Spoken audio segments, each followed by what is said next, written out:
Hello दोस्तों, आज के इस वीडियो में जो है क्लास 10 मैथ का जो है चैप्टर नंबर 14 स्टार्ट करते हैं। जिस चैप्टर का नाम है सांख्यिकी। तो आज से जो है आप सभी लोगों का जो है सांख्यिकी स्टार्ट हो गया है। सांख्यिकी को जो है माध्य, माध्यक और बहुलक के भी नाम से जाना जाता है। इसको हम माध्य, माध्यक, बहुलक भी बोल सकते हैं। इसमें जो है आप पढ़ने वाले हैं, सबसे पहले आंकड़ा जो होता है उस आंकड़ा का प्रकार पढ़ने वाले हैं कि किसी भी आंकड़ा को जो है कितने प्रकार होते हैं। तो किसी भी आंकड़ा के जो है दो प्रकार होते हैं। किसी भी आंकड़ा का जो है दो प्रकार होता है। पहला जो प्रकार होता है ये होता है वर्गीकृत आंकड़ा। पहला जो प्रकार होता है ये होता है वर्गीकृत आंकड़ा। यहाँ पे चाहे वर्गीकृत हम लिख सकते हैं, आंकड़े लिख सकते हैं। पहला जो प्रकार है ये वर्गीकृत आंकड़े होते हैं और इसका जो दूसरा प्रकार होता है ये होता है अवर्गीकृत आंकड़े। ये होता है अवर्गीकृत आंकड़े होते हैं। तो यहाँ पे जो हम अवर्गीकृत जो है आंकड़े कर दिए। किसी भी आंकड़ा जो है के दो प्रकार होते हैं, वर्गीकृत आंकड़े होते हैं और अवर्गीकृत आंकड़े होते हैं। कोई भी सवाल आप माध्य, माध्यक और बहुलक बना लीजिए तो वर्गीकृत आंकड़ा बनेगा और अवर्गीकृत आंकड़ा बनेगा।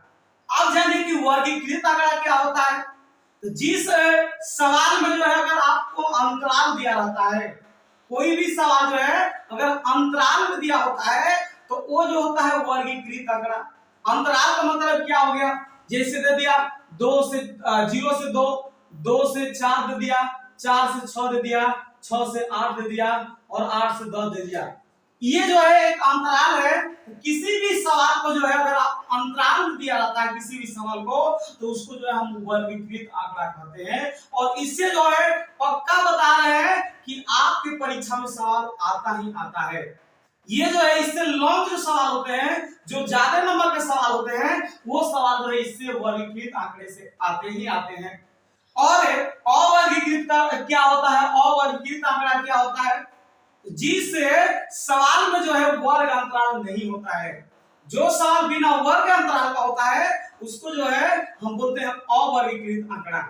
तो आइए सबसे पहले हम आप सभी लोगों को जो है अवर्गीकृत आंकड़ा के बारे में बताते हैं। अवर्गीकृत आंकड़ा पर हम सवाल बताते हैं। तो अब जो है आप जो हम यहाँ पे पढ़ने वाले हैं अवर्गीकृत आंकड़ों का जो है माध्य पढ़ने वाले हैं। तो अवर्गीकृत आंकड़ों का जो है माध्य क्या होगा, देखिए यहां से जो है हम स्टार्ट करते हैं। अवर्गीकृत आंकड़े चाहे आंकड़ों का माध्य, अवर्गीकृत आंकड़ों का जो है हम लोग माध्य पढ़ने वाले हैं कि अवर्गीकृत आंकड़ों का जो है माध्य जो है किस तरह से निकाला जा सकता है, इसको हम लोग पढ़ने वाले हैं। और एक चीज जान लीजिए कि जो माध्य होता है, ये माध्य बराबर जो फॉर्मूला होता है ये जान लीजिए क्या होता है पहले। तो माध्य जो होता है, माध्य को जो है हम यक्ष पर रेखरिंग भी बोलते हैं। इसको यक्ष पर रेखरिंग द्वारा सूचित किया जाता है या इसको हम यक्ष बार भी पढ़ सकते हैं। तो माध्य बराबर जो होता है फॉर्मूला ये होता है प्रेक्षणों का जो है योग बटा में जो है प्रेक्षणों की कुल संख्या होता है। या इसको आप बोल सकते हैं आंकड़ों का योग बटा में जो है आंकड़ों की कुल संख्या भी बोल सकते हैं इस माध्य को। तो माध्य का फॉर्मूला होता है आंकड़ों का योग बटा में जो है आंकड़ों की संख्या, आंकड़ों का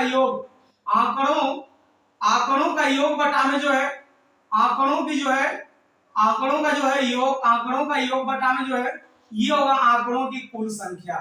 आंकड़ों का योग बटा में आंकड़ों को जो है कुल संख्या हो जाएगा। ये जो है आंकड़ों की कुल संख्या, ये जो है आपका माध्य का फॉर्मूला होता है। माध्य बराबर होता है, माध्य बराबर जो फॉर्मूला होता है ये होता है आंकड़ों का योग बटा में जो है आंकड़ों की कुल संख्या होता है। या इसी को बोल सकते हैं प्रेक्षणों का योग बटा में जो है प्रेक्षणों की कुल संख्या भी लिख सकते हैं। अब आपसे कोई पूछेगा कि बताइए कि माध्य किसे कहते हैं, माध्य क्या है, तो बताइएगा कि प्रेक्षणों का कुल योग और प्रेक्षणों की कुल संख्या, चाहे प्रेक्षणों का योग बटा में जो है प्रेक्षणों की कुल संख्या के जो है अनुपात को जो है हम माध्य कहते हैं। अनुपात का मतलब बटा, चाहे इसको हम बोलेंगे आंकड़ों का योग बटा में जो है आंकड़ों की जो है कुल संख्या के जो है अनुपात को जो है माध्य कहा जाता है। आंकड़ों का योग बटा में जो है आंकड़ों की कुल कुल संख्या के जो है अनुपात को यानी बाटा को जो है हम माध्य कहते हैं और माध्य को जो है x पर रेकरिंग द्वारा सूचित किया जाता है। यदि x बार को जो है हम माध्य लिखते हैं तो माध्य को जो है x बार द्वारा सूचित किया जाता है। तो ये जो है आपका माध्य का फॉर्मूला है आंकड़ों का योग बटा में जो है आंकड़ों का कुल संख्या। इस फॉर्मूला से जो है हम लोग अवर्गीकृत आंकड़ों का जो है माध्य पढ़ने वाले हैं। तो चलिए आइए हम लोग जो है अवर्गीकृत आंकड़ों का माध्य पढ़ते हैं। इस फॉर्मूला से जो है आंकड़ों का योग बटा में आंकड़ों की जो कुल संख्या फॉर्मूला है इससे हम लोग सवाल पढ़ते हैं। तो सवाल हम स्टार्ट करते हैं। ये सवाल हम लिखते हैं बगल में, यहां पे जो है इसके ऊपर हम सवाल लिख देते हैं। पहला अगर सवाल दे दिया कह दिया कि यहाँ पे जो है आंकड़े, ये जो है आंकड़े दे दिया और आंकड़े दे दिया 1 2 3 4 और 5 दे दिया। ये आंकड़े दे दिया 1 2 3 4 और 5 दे दिया और पूछेगा का जो है माध्य ज्ञात करें, का जो है माध्य ज्ञात करें। इसका जो है आपको माध्य ज्ञात करना है। तो आपको जो है आंकड़ा जो दिया गया है 1 से लेकर 5 तक दिया गया है और इस आंकड़ा को जो है आपको माध्य ज्ञात करना है। आप माध्य निकालिएगा तो लिखिएगा हल में माध्य बराबर, पहले माध्य बराबर लिख लीजिएगा। माध्य बराबर, माध्य को हम x बार बोलते हैं। तो माध्य बराबर फॉर्मूला होता है आंकड़ों का योग बटा में जो है आंकड़ों की कुल संख्या होता है। तो यहाँ पे हम लिखेंगे आंकड़ों का योग, आंकड़ों का योग, आंकड़ों का योग बटा में जो है आंकड़ों की कुल संख्या, आंकड़ों का योग बटा में जो है आंकड़ों की जो है कुल संख्या, आंकड़ों की कुल संख्या। इस हम फॉर्मूला को लिख लेंगे। ये जो है आपका माध्य का फॉर्मूला होता है। जो फॉर्मूला आता है उस फॉर्मूला को आप लिख लिए। अब आइए आंकड़ा देखिए उसमें कौन कौन सा दिया गया है, उस आंकड़ा का आप योग करिए। जो आंकड़ा दिया गया है उस आंकड़ा का योग करिए। तो आपका जो आंकड़ा है 1 से लेकर 5 तक दिया गया है तो उसका हम योग लिखेंगे। योग का मतलब जोड़ लिखेंगे, यानी 1 + 2 + 3 + 4 + 5 हो जाएगा। और बटा में जो है इसका हम संख्या लिखेंगे कि कुल संख्या कितना है। तो आप गिन के देखिए कि 1 2 3 4 और 5 की संख्या है। इस आंकड़ा में जो है कुल संख्या जो है 5 है तो हम बटा में जो है हम 5 लिख देंगे। ये जो हो गया आंकड़ों का जो योग है 1 + 2 + 3 + 4 + 5 हो गया। और बटा में जो है कुल संख्या जो 1 2 3 4 5 में कुल है तो हम 5 लिख दिए। अब उसको हम जोड़ेंगे, नहीं अगर जोड़ेंगे तो 1 और 2 जोड़े 3 होगा, 3 3 6 होगा, 6 4 10 होगा, 10 और 5 जोड़ेंगे तो 15 हो जाएगा। 15 बटा में जो है ये 5 हो जाएगा। ये अगर 5 से काटेंगे तो 5 3 15 होगा। यानी इसका जो माध्य आएगा ये जो है इसका माध्य 3 आ जाएगा।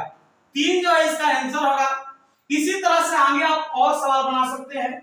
जैसे आपको हम दूसरा सवाल लिख दिए, अगर यहाँ पे हम लिख दिए दूसरा सवाल, ये यहाँ पे लिख दिए कि आंकड़े, ये जो है आंकड़े, और यहाँ पे हम दे दिए 2, 4, 6, 8, 10 दे दिए। 2, 4, 6, 8, 10 दे दिए। और इसका जो है आपको माध्य ज्ञात करना है। का माध्य ज्ञात करें, का माध्य ज्ञात करें। 2, 4, 6, 8, 10 का जो है अगर माध्य ज्ञात करना है तो आप हल में लिखिएगा माध्य बराबर, यहाँ पे जो है माध्य को हम x पर रेखिंग लिख सकते हैं, x बार लिख सकते हैं। आंकड़ों का योग बटा में आंकड़ों की संख्या। आप डायरेक्ट भी बना सकते हैं इसको। अगर 1 नंबर का आता है तो डायरेक्ट बनेगा, अगर 2 नंबर का सवाल आता है तो इस तरह से फॉर्मूला से बनाइएगा। तो अगर आपको ऑब्जेक्टिव में दिया हुआ है तो आप डायरेक्ट इसका योग करिए, इसको जोड़िए, यानी हो जाएगा 2 + 4 + 6 + 8 + 10 हो जाएगा। और बटा में कुल संख्या लिखेंगे तो 1 2 3 4 5। कोई जरूरी नहीं कि 5 को ही होगा, आप और लिख सकते हैं, ज्यादा भी हो सकता है कम भी हो सकता है। तो इसमें कुल संख्या है 1 2 3 4 5 है तो यहाँ पे हम 5 लिख देंगे। अब इसको हम क्या करेंगे, इसको हम जोड़ते हैं और जोड़ने पर देखते हैं क्या आ रहा है। तो ये होगा 2 और 4 जोड़ेंगे तो 6 होगा, 6 और 6 जोड़ेंगे तो 12 होगा, 12 और 8 जोड़ेंगे तो 20 होगा, 20 और 10 जोड़ेंगे तो 30 होगा। यानी ये आ जाएगा 30 बटा में जो है 5 हो जाएगा, यानी 5 6 जो है 30 हो जाएगा। यानी इसका जो आंसर आएगा 6 आएगा। इस तरह का अगर सवाल आता है तो हमें उम्मीद नहीं, पूरा विश्वास है कि आप एग्जाम में छूने वाले नहीं है। ऐसा सवाल हर एक साल आता है आपकी परीक्षा में, इसलिए जो है ऐसा सवाल आता है तो जरूर बना लीजिएगा। अब देखिए इसी को हम आगे बढ़ाते हैं। अब आगे तीसरा नंबर पहुंचते हैं। जैसे आपको दे दिया तीसरा सवाल, जो यहाँ पे तो पहला हो गया, दूसरा हो गया। अब आते हैं सवाल नंबर 3 पर। तीसरा का सवाल है, तो तीसरा का सवाल दे दिया, यहाँ पे कह दिया कि 2 के जो है प्रथम जो है 5 गुणजों का जो है माध्य ज्ञात कीजिए। 2 के प्रथम 5 गुणजों का जो है माध्य ज्ञात कीजिए। यहां पे लेते हैं, यहां पे अगर सवाल दे दिया 2 के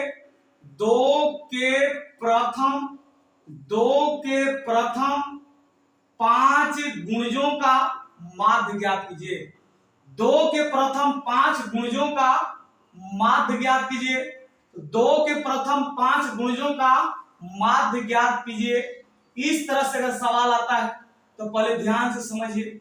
2 के अगर कह रहा है कि प्रथम जो है 5 गुणजों का जो है अगर माध्य ज्ञात किए, तो सबसे पहले आप गुणज समझ लीजिए कि गुणज क्या होता है।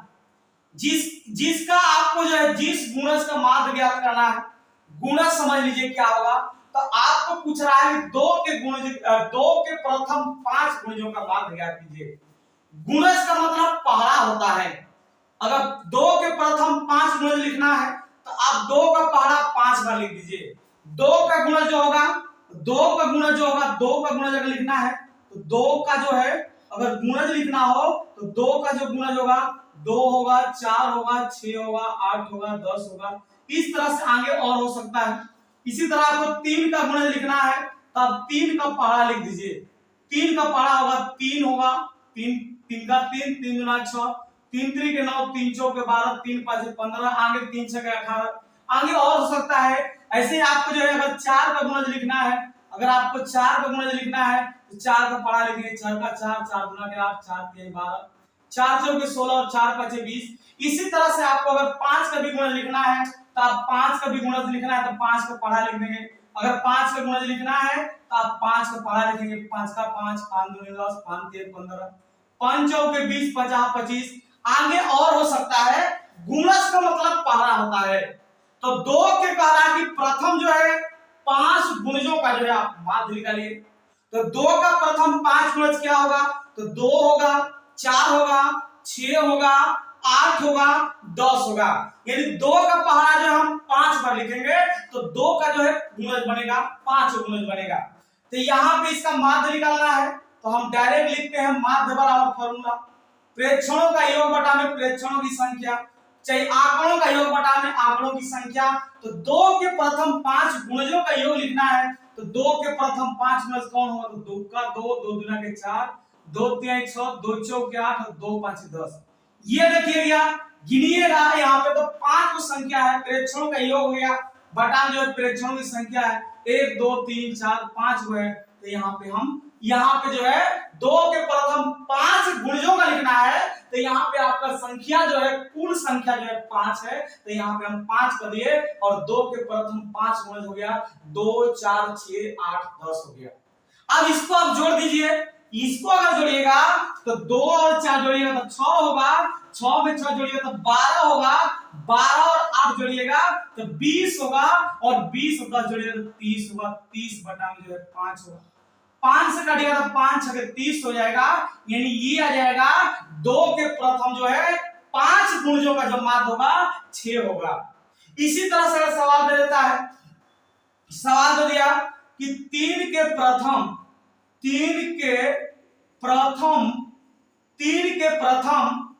आपको दे दिया कि 3 के प्रथम, मान लीजिए यहां पे दिया 3 के प्रथम 4 गुणजों का माध्य ज्ञात करें। इस तरह से अगर सवाल आता है कि 3 के प्रथम जो है 4 गुणजों का माध्य ज्ञात करें तो आप क्या करिएगा कि हल में पहले माध्य लिखिएगा और माध्य बराबर डायरेक्ट आप 3 का गुणज जो है 4 बार लिखिए। 3 का पहाड़ा 4 बार लिख दीजिए, तब प्रेक्षणों का योग होगा तो 3 का पहाड़ा 4 बार लिखिए तो 3 होगा, मतलब 6 होगा, 3 3 के 9 होगा, 3 4 के 12 हो जाएगा। तो 3 के प्रथम 4 को गुणज हो गया, 3 6 9 12 हो गया। प्रेक्षणों का योग हो गया, बटा में प्रेक्षणों की संख्या होता है, कुल संख्या होता है। तो प्रेक्षणों की कुल संख्या 1 2 3 4 है, 4 गुणज लिखना है तो 4 हो गया। अब इसको हम जोड़ेंगे, अगर हम जोड़ेंगे तो 3 और 6 जोड़ेंगे तो 3 और 6 9 होता है, 9 9 18 होता है। और 18 में अगर आप जोड़िएगा 12, अगर 18 में 12 जोड़िएगा तो ये जो है ये आएगा 30। अगर आप इन सबको अगर जोड़ दीजिएगा तो ये आएगा 30 आएगा। तो इसका जो है ये हो गया 30 हो गया, और बटा में जो है 4 हो गया। ये 30 बटा में 4 हो गया। अगर काटिएगा 2 से कटेगा, 2 दूना के 4, 15 दूना के 30, ये आ जाएगा 15 बटा में 2 है। आप यहां भी छोड़ सकते हैं। अगर इस तरह से ऑब्जेक्टिव में दिया आंसर नहीं मिल रहा है तो इसका जो है 15 में जो है 2 से भाग दे दीजिएगा। अगर भाग दीजिएगा तो 2 7 14 होगा, फिर यहाँ पे 1 आएगा, दशमलव बैठेगा, 0 आ जाएगा, 10 हो जाएगा, 2 5 10 आएगा। यानी 7 दशमलव जो है 5 जो है 3 के प्रथम 4 गुणजों का जो है ये माध्य आएगा। अब आगे बढ़ते हैं। अब इसके बाद अगला टाइप का देखिए माध्य। अगला टाइप का जो माध्य होता है इसमें जो है अवर्गीकृत आंकड़ा में जो है अगले जो टाइप का माध्य है उसको समझिए। और देखिए अगला जो टाइप का माध्य क्या है कि ये तो गुणज तो हो गया। अब आपको परीक्षा में आता है पूर्ण संख्या पर भी आ जाता है, पूर्ण संख्या पर भी आ जाता है। सवाल कहेगा कि 2 के प्रथम जो है 2 के प्रथम जो तो गुणज हो गया, पूर्ण संख्या भी पूछ देगा कि यहाँ पे पूछ देगा, क्या पूछेगा कि पूर्ण संख्या पूछ देगा। यानी पूछ सकता है कि आप क्या करिए कि आपको पूछेगा कि प्रथम, ये पता नहीं कौन सा नंबर है, जो भी नंबर होगा, ये अगला नंबर है शायद 1 2 था और उसके बाद दूसरा नंबर था ये, और जो भी नंबर है मान लीजिए तीसरा नंबर है, अगर दूसरा नंबर होगा तो तीसरा नंबर होगा। अब उसके बाद अगर आपको देता है सवाल तो दूसरा चौथा था, पांचवा हो गया, ये जो है पांचवा नंबर है, पांचवा जो आप मार्क देख रहे हैं। अगर आपको सवाल देता है कि प्रथम जो है प्रथम 5 पूर्ण संख्या का, प्रथम 5 जो है पूर्ण संख्या का जो है माध्य ज्ञात करें। प्रथम 5 पूर्ण संख्या का माध्य ज्ञात करें। अगर ये सवाल आता है आपके परीक्षा में इस तरह से आता है तो आप कैसे बनाएंगे।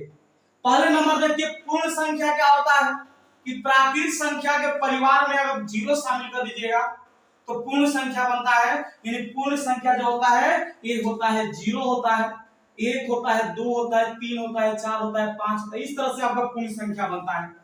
पूर्ण संख्या में 0 शामिल जरूर होता है। प्राकृत संख्याओं के परिवार में हम 0 शामिल कर देते हैं तो उससे जो संख्या प्राप्त होती है वो संख्या पूर्ण संख्या होती है। तो ये आपका पूर्ण संख्या है। अब आपको क्या करना है कि यहाँ पे जो है प्रथम जो है 5 पूर्ण संख्या का माध्य लिखना है। तो आप डायरेक्ट लिख सकते हैं माध्य बराबर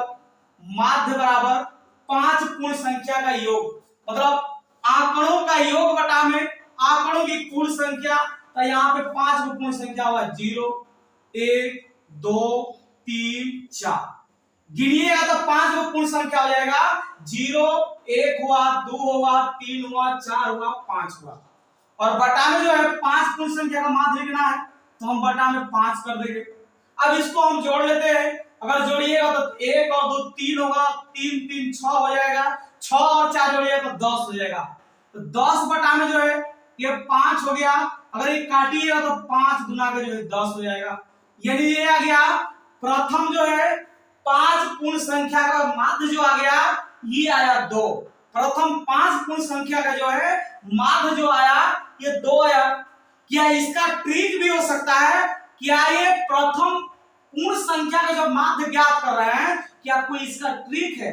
तो बिल्कुल ट्रिक है। यहाँ पे ट्रिक से भी बना सकते हैं आप। क्या होता है ट्रिक? तो यहाँ पे होता है प्रथम जो है n पूर्ण संख्या का माध्य, प्रथम n पूर्ण संख्या का जो है माध्य, प्रथम n पूर्ण संख्या का माध्य। ये इसका ट्रिक क्या होता है? तो इसका ट्रिक होता है प्रथम n पूर्ण संख्या का माध्य। आप सोचिए कि 2 कैसे आया हुआ है। अब दिमाग लगाइए कि 2 कैसे आ गया है, तो थोड़ा सा दिमाग लगाए तो समझ में आ जाएगा कि यहाँ पे n का मान तो 5 दिया गया है।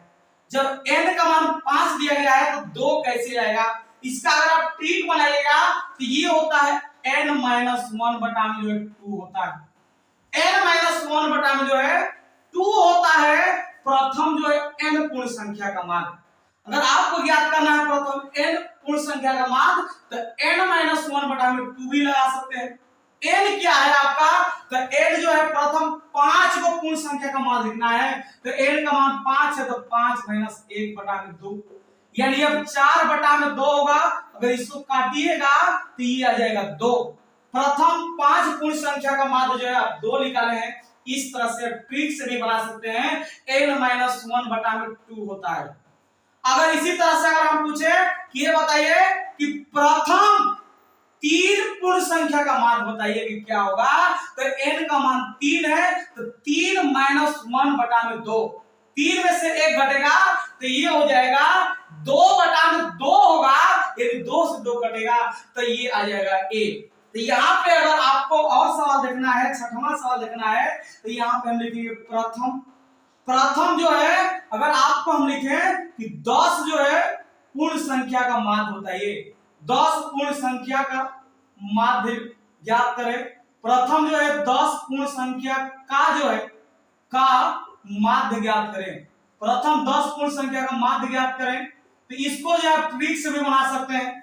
10 पूर्ण संख्या क्या है, तो आप हल में डायरेक्ट लिख सकते हैं माध्य बराबर, यहां पे हम फॉर्मूला बताए हैं कि प्रथम n प्राकृतिक संख्या का माध्य लिखना है तो n-1 बटा में 2 होता है, तो n के जगह पर 10 है, तो यहां पे हो जाएगा n मतलब 10 - 1 बटा में 2 हो जाएगा, यानी 10 - 1 बटा में 2 आएगा, यानी अगर 10 में से 1 घटेगा तो 9 बटा में जो है 2 आ जाएगा।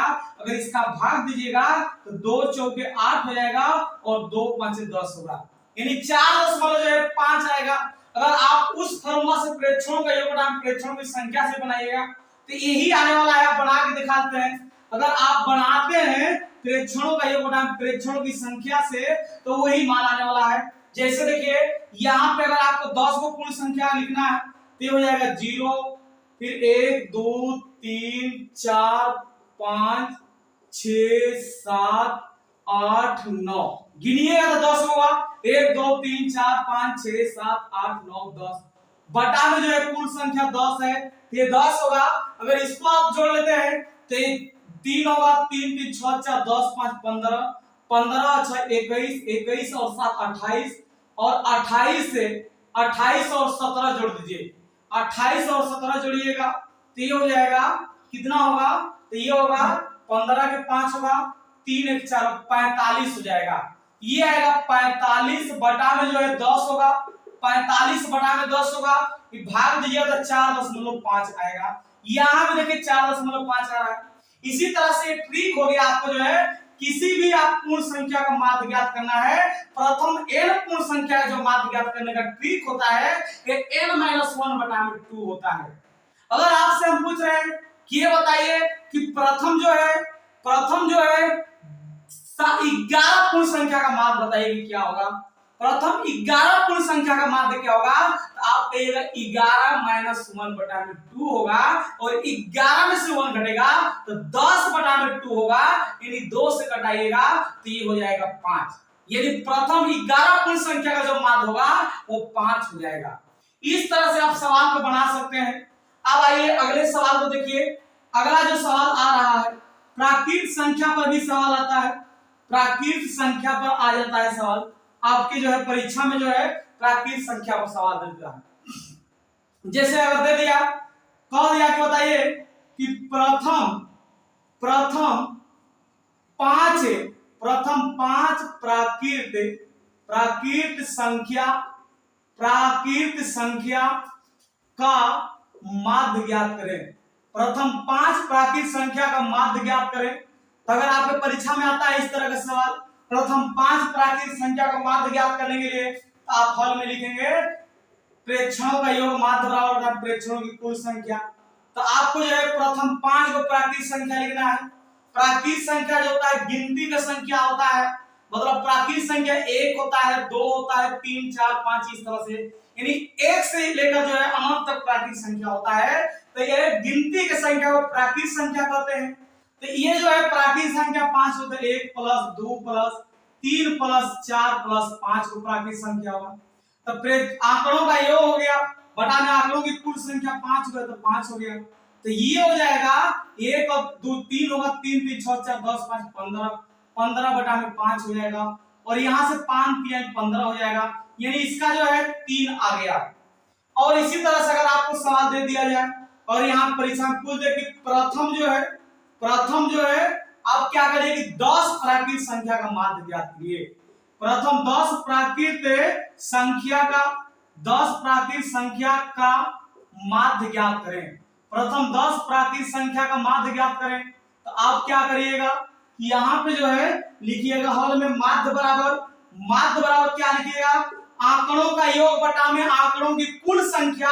तो आंकड़ों कौन सा है, तो 1 से लेकर 10 तक प्राकृत संख्या। तो 1 plus 2 plus 3 plus 4 plus 5 plus 6 plus 7 plus 8 plus 9 plus 10 वो प्राकृत संख्या हो गया, और बटा में जो है 10 हो गया। अब इस सबको जोड़ना है, तो जोड़िए, तो 1 2 3 होगा, 3 3 6 होगा, 6 4 10 होगा, 10 और 5 15 होगा, 15 6 21 होगा, 21 और 7 28 होगा, 28 और 28 और यहाँ पे जोड़ते हैं 8, 28 और 8 जोड़िएगा तो ये हो जाएगा 36, 28 8 36 होगा, 36 और 9 जोड़िएगा और 19 जोड़ दीजिए, 36 और जो है 19 जोड़िएगा तो ये 15 होगा, 4 5 यानी 55 आएगा। यानी 1 से लेकर 10 तक आप प्राकृत संख्या को जोड़िएगा तो ये 55 आएगा। तो 55 बटा में 10 हो गया, इसका भाग दिए तो 5 जो है 5 आएगा। क्या इस सवाल का भी ट्रिक है? क्या प्राकृत संख्या का भी माध्य ज्ञात करने का कोई ट्रिक है? तो बिल्कुल ट्रिक है। इसको भी आप ट्रिक से बना सकते हैं, शॉर्टकट में बना सकते हैं। आप सोचिए कि 3 कैसे आया होगा। अब यहाँ पे सोचिए कि जब हम प्रथम 5 प्राकृत संख्या का माध्य ज्ञात किए हैं तो यहाँ पे 3 कैसे आया होगा। थोड़ा सा दिमाग लगाइए, थोड़ा सा सोचिए कि 3 कैसे आया होगा। ये इसका जानते हैं फॉर्मूला क्या होगा। यहाँ पे 5 प्राकृत संख्या का माध्य लिखना है, तो n यहाँ पे n 5 है, तो n-1 बटा में जो है अगर आप 2 कर देते हैं, यहाँ पे प्लस कर दीजिए, n+1 बटा में 2 करते हैं, यानी 5+1 बटा में 2 करते हैं, 5 और 6 बटा में 2, तो यहाँ पे 3 आ जाएगा। तो यहाँ पे फॉर्मूला आपका बन जाएगा प्रथम n प्राकृत संख्या का माध्य, प्राकृत संख्या का माध्य, प्रथम n प्राकृत संख्या का माध्य, प्रथम n प्राकृत संख्या का माध्य ज्ञात करने का फॉर्मूला क्या हो रहा है? तो हो रहा है n+1 बटा में 2 हो रहा है। n प्लस जो है 1 बटा में जो है ये 2 हो रहा है। अगर आपको प्रथम n प्राकृत संख्या का माध्य ज्ञात करना है, n का मतलब है कि यहाँ पे प्रथम 5 को प्राकृत संख्या का माध्य ज्ञात करना है, तो n का जो मान होगा 5 होगा, तो 5 + 1 बटा में 2 यानी 6 बटा में 2 यानी 2 3 6 यानी 3 आ गया। यहाँ पे देखिए हम निकाले हुए 3 आए हैं। अगर यहाँ पे प्रथम 10 प्राकृत संख्या का माध्य ज्ञात करना है तो n+1 बटा में 2 करिएगा, यानी 10 + 1 बटा में 2 करिएगा, तो इस तरह भी यही आएगा। देखिए ये 10 है कि 11 बटा में 2 होगा, अगर भाग दीजिएगा तो 2 5 10 और 2 5 5.5 आएगा। तो ये जो है प्रथम n प्राकृत संख्या का माध्य ज्ञात करने का जो ट्रिक है, ये n+1 बटा में जो है 2 है। अगर आप n+1 बटा में 2 अगर याद करते हैं तो ऑब्जेक्टिव में कोई भी सवाल आता है अगर प्राकृत संख्या से संबंधित माध्य ज्ञात करने के लिए, तो उस सवाल को आप बना लीजिएगा। चलिए अब आगे बढ़ते हैं।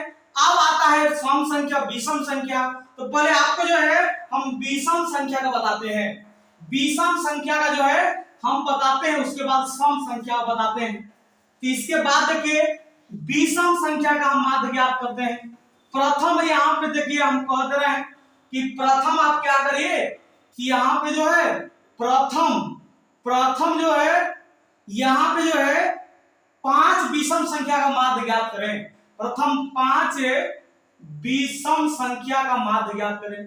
विषम संख्या का माध्य ज्ञात करें। विषम संख्या का माध्य ज्ञात करें। प्रथम 5 विषम संख्या का माध्य ज्ञात करें। तो आइए हम प्रथम 5 विषम संख्या का माध्य ज्ञात करते हैं।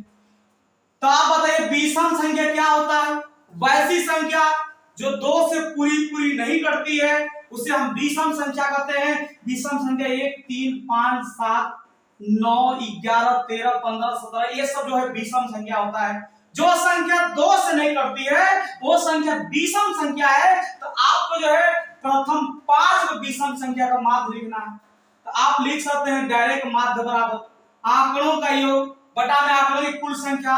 तो प्रथम 5 विषम संख्या का योग, तो विषम संख्या 1 प्लस 3 प्लस 5 प्लस 7 प्लस 9, 1 2 3 4 5 वो है और बटा में जो है संख्या जो है 5 वो है। अब उसको जोड़िए और जोड़ने पर देखिए कितना आ रहा है। तो इसको अगर जोड़िएगा तो ये 1 और 3 4 होगा, 4 और 5 9 होगा, 4 5 9 होगा, 9 9 18 हो जाएगा। 18 में अगर आप जोड़ दीजिएगा 7, 18 और 7 जोड़िएगा तो 25 होगा। 18 और 7 जोड़िएगा तो 25 होगा। तो ये आएगा 25 बटा में 5 हो जाएगा, 5 से घटाएगा तो 5 5 25 हो जाएगा। यानी ये हो जाएगा प्रथम 5 विषम संख्या का जो माध्य है ये 5 आएगा। इसी तरह से अगर आपको लिखाना है और आप ये मत सोचिएगा कि यहाँ पे 5 का लिखा सकते हैं।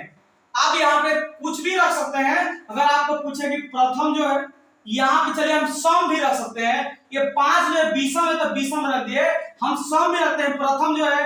अगर यहाँ पूछ दें कि ये बताइए कि प्रथम जो 10 विषम संख्या का माध्य ज्ञात करें। प्रथम 10 जो है विषम से, प्रथम जो है इतना बड़ा मत लीजिए, छोटा ही लीजिए। प्रथम जो है 4 विषम संख्या का माध्य ज्ञात करें। प्रथम 4 विषम संख्या का जो है माध्य ज्ञात करें। विषम संख्या का माध्य ज्ञात करें तो प्रथम 4 पहले हम विषम संख्या लिखेंगे। प्रथम 4 विषम संख्या का हम योग लिखेंगे, बटा में 4 लिख देंगे। तो ये हो जाएगा माध्य बराबर आंकड़ों का योग बटा में आंकड़ों की कुल संख्या, 4 को विषम संख्या का योग। यानी 1 होगा, 3 होगा, 5 होगा और 7 होगा। 4 विषम संख्या है बटा में कुल योग मतलब कुल संख्या जो है 4 है। 4 को लिखना है तो 4 हो गया। ये जोड़िएगा तो 3 1 4 हो जाएगा, 3 1 4 होगा, 4 और 5 जोड़े तो 9 होगा। 9 और 7 जोड़ दीजिएगा तो 9 और 7 16 होता है। तो 16 बटा में 4 हो जाएगा, 4 से काटेंगे 4 जो कि 16 हो जाएगा। यानी 4 आ जाएगा आपको। 4 जो है विषम संख्या का माध्य। प्रथम जो है 4 विषम संख्या का माध्य जो है 4 होगा। क्या इसका भी कोई ट्रिक है? सोचिए इसका भी कोई ट्रिक है? तो बिल्कुल है इसका ट्रिक। इसका भी हम ट्रिक बना सकते हैं। अगर किसी भी प्रथम अगर विषम संख्या का माध्य ज्ञात करना है तो इसको भी आप ट्रिक से बना सकते हैं। ये ट्रिक है प्रथम n विषम संख्या का माध्य। प्रथम n विषम संख्या का माध्य, प्रथम n विषम संख्या का जो है माध्य का फॉर्मूला होता है। प्रथम n विषम संख्या का माध्य का फॉर्मूला जो होगा क्या होगा? थोड़ा सा आप तो सोचिए। अगर यहाँ पूछ रहा है प्रथम 5 विषम संख्या का माध्य ज्ञात करें तो इसका माध्य निकालें 5 को विषम संख्या, देखिए 5 ही आया है। यहाँ पे पूछा कि प्रथम 4 विषम संख्या का माध्य ज्ञात करें तो आप प्रथम 4 विषम संख्या का माध्य निकालो तो 4 आया है। क्या फॉर्मूला बन रहा है? प्रथम n प्राकृत संख्या का माध्य ज्ञात करेंगे तो जो माध्य जितना संख्या का निकालना है उतना आ रहा है। प्रथम 5 को विषम संख्या का माध्य निकालना तो 5 ही आ रहा है। 4 का निकालना तो 4 आएगा, 5 का निकालना तो 5 ही आएगा। तो यहाँ पे n का निकालना तो n होगा। तब प्रथम n विषम संख्या का जो है माध्य ज्ञात करने का जो फॉर्मूला है n ही होगा। जितना बोलेगा वही होगा। प्रथम 5 विषम संख्या का माध्य निकालना है तो 5 है। प्रथम 4 विषम संख्या का माध्य निकालना है तो 4 है। प्रथम 10 विषम संख्या का माध्य निकालना तो 10 होगा। प्रथम 20 विषम संख्या का माध्य निकालना तो 20 होगा। जो पूछेगा वही उसका जो है माध्य हो जाएगा। अब आइए अब विषम के बाद सम पर आते हैं। अगर यहाँ पे सवाल पूछ रहा है, अगर पूछ रहा है कि आप बताइए कि प्रथम जो है 5 जो है सम संख्या का माध्य बता दीजिए। प्रथम जो है 5 सम संख्या का माध्य ज्ञात करें। प्रथम 5 सम संख्या का माध्य ज्ञात करें। आपको जो है प्रथम 5 जो है सम संख्या का माध्य ज्ञात करना है। तो प्रथम 5 सम संख्या का माध्य क्या होगा? सम संख्या क्या होता है? वैसी संख्या जो 2 से पूरी पूरी न विभाज्य हो। 2 से जो संख्या नहीं करती है उस संख्या को हम सम संख्या कहते हैं। सम संख्या 2 4 6 8 10 12 14 16 18 20 ये आगे और सम संख्या हो सकता है। इन 2 से जो संख्या 2 से पूरा पूरा कट जाता है वो संख्या सम संख्या होता है। सबसे छोटी सम संख्या जो है 2 होती है। तो यहाँ पे सम संख्या का माध्य लिखना है, यानी प्रथम जो है 5 को सम संख्या का माध्य लिखना है। तो यहाँ पे हल में लिखेंगे माध्य बराबर 5 को सम संख्या का योग लिखिए, 2 प्लस 4 प्लस 6 प्लस 8 प्लस 10 ये जोड़िएगा तो 5 को है 1 2 3 4 5 को है। 5 को सम संख्या बटा में कुल आंकड़ों का योग बटा में आंकड़ों की संख्या 5 हो गया। इसको जोड़िए 4 और 2 और 4 6 होगा, 6 6 12 होगा, 12 और 8 जोड़े तो 20 होगा, 20 10 जोड़े 30 हो जाएगा। ये 30 बटा में जो है 5 होगा, काटिएगा तो 5 6 के 30 हो जाएगा। तो यहाँ पे जो है 6 आ गया। ये प्रथम 5 जो है सम संख्या का माध्य निकाले तो यहाँ पे 6 आया, मतलब 5 से 1 ज्यादा आया। अगर इसी तरह से आपको जो है प्रथम जो है अगर 4 अगर सम संख्या का माध्य निकालना है, प्रथम 4 जो है अगर आप सम संख्या का माध्य निकालते हैं तो प्रथम 4 सम संख्या का माध्य निकालते हैं तो माध्य बराबर 4 को सम संख्या लिख लीजिए। 4 को अगर सम संख्या लिखिएगा तो सम संख्या होगा 2 4 6 8।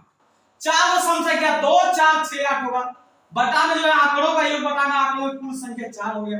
इसको जोड़िएगा तो 2 और 4 जो है 6 होता है, 6 और 6 12 12 8 जो है 20 होता है।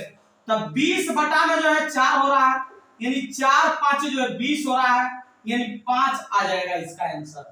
तो यहाँ पे देखिए सोचिए कि 5 को सम संख्या का माध्य निकालना तो 6 आया है, 4 सम संख्या का माध्य निकालना तो 5 आया है, मतलब जिससे पूछा उससे एक ज्यादा आ रहा है। यहाँ पे 5 पूछा है सम संख्या का माध्य तो 6 आ रहा है, 4 पूछा है तो 5 आ रहा है। तो यहाँ पे अगर पूछेगा कि प्रथम n सम संख्या का माध्य ज्ञात करना है, प्रथम n सम संख्या का माध्य अगर ज्ञात करना है, प्रथम n सम संख्या का माध्य तो ये हो जाएगा n से 1 ज्यादा। n आपका 5 है तो इससे 1 ज्यादा होगा n प्लस 1, यानी प्रथम n सम संख्या का माध्य ज्ञात करना हो तो n प्लस 1 होता है, यानी n प्लस 1 से 5 को पूछेगा तो 6। प्रथम 10 सम संख्या का माध्य पूछेगा तो 11।